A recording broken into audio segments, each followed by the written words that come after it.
بسم اللہ الرحمن الرحیم۔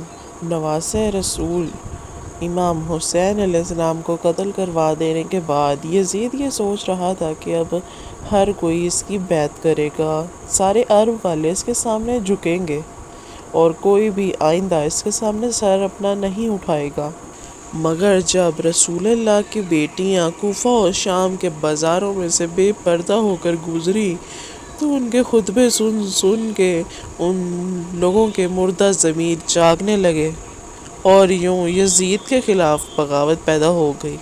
اب ہر کوئی یہ جاننے لگا کہ اسلام اللہ کا دین ہے اور حضرت محمد صلی اللہ علیہ وآلہ وسلم اللہ کے رسول ہیں، اور یہ خاندان اللہ کا محبوب ترین خاندان ہے، اور جس نے ان لوگوں پہ ظلم کیا اس کو بادشاہ کہلانے کا حق نہیں، اور یوں اس کی بیعت کرنا ایک گناہ ہوگا۔ تو مدینے والوں نے یزید کی بیعت کرنے سے انکار کر دیا۔ یوں یزید نے عرب پر مدینے پر حملہ کر دیا۔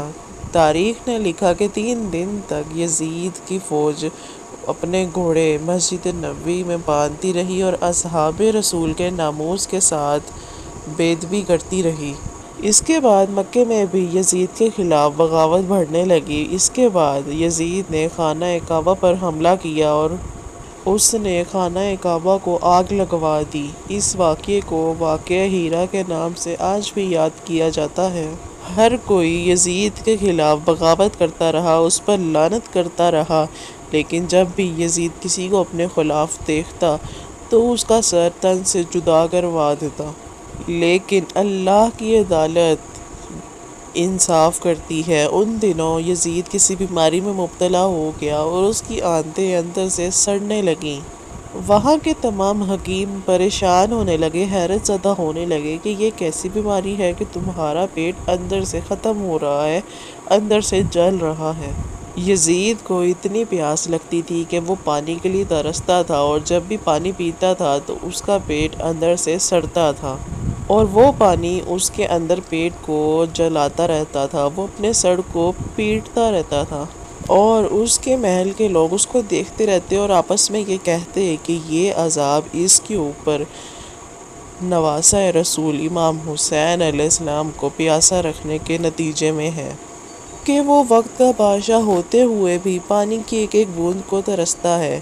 اتنے میں یزید نے اپنے بیٹے معاویہ کو اپنے پاس بلایا اور کہا، یہ بیماری میری جان لے کے چھوڑے گی تو میرے بعد یہ تخت تم سنبھالنا۔ یزید کے بیٹے نے آنکھیں اٹھائی، سر اٹھا کر کہا، اس تخت کے اوپر حسین ابن علی کا خون لگا ہوا ہے، کیا آپ چاہتے ہیں کہ جیسے زمانہ آپ کے اوپر لعنت کر رہا ہے میرے اوپر بھی لعنت کرے؟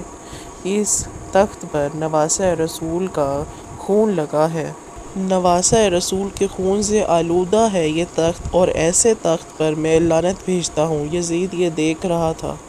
یزید کے محل کے لوگ اس کو دیکھ رہے تھے، اور ان دنوں وہاں کے بدترین سے بدترین قسم کے نشوں کو یزید کے سامنے پیش کیا جاتا تاکہ وہ زیادہ سے زیادہ نشے کی حالت میں رہے، اور یوں وہ نشے کی حالت میں رہے اور اسے کوئی تکلیف نہ ہو اور اسے پیاس نہ لگے، اور یوں ہی نشے کی حالت میں کسی دن وہ اپنے سپاہیوں سے کہنے لگا کہ میرا وہ بندر کہاں ہے جو میرے ساتھ ہوتا تھا؟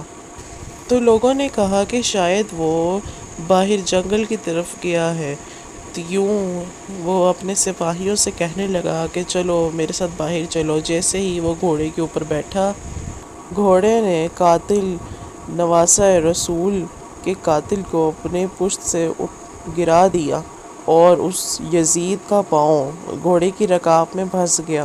وہ گھوڑا دوڑتا رہا اور یوں یزید کا سر ایک پتھر کے ساتھ جا لگا، لیکن وہ گھوڑا نہ رکا، یہاں تک کہ یزید کی تمام لاش پامال ہونے لگی۔ یزید کی فوج نے جب یہ منظر دیکھا، یزید کو لاش کو دیکھ کر وہ کہنے لگے کہ حسین ابن علی پر ظلم کی یہی سزا ہے، اور یزید کو شام میں دفن کر دیا گیا۔ آج بھی اس یزید ملعون کی قبر موجود ہے اور اس قبر پہ لوگ لعنت کرتے ہیں۔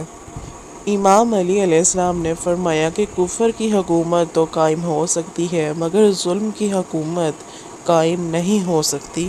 یزید نشانہ عبرت بنا، اس زمین پر جو بھی ظلم کرے گا اللہ اس زمین سے اس کا نام و نشان مٹا دے گا اور آنے والی نسلوں کے لیے اس کو نشانہ عبرت بنا لے گا۔ امید ہے آج کی ویڈیو آپ کو اچھی لگی، پلیز ویڈیو کو لائک کیجیے، چینل سبسکرائب کیجیے اور بیل آئیکن دبانا مت بھولیے گا تاکہ اس طرح کی مزید انفارمیٹیو ویڈیوز آپ تک پہنچتی رہیں۔ شکریہ۔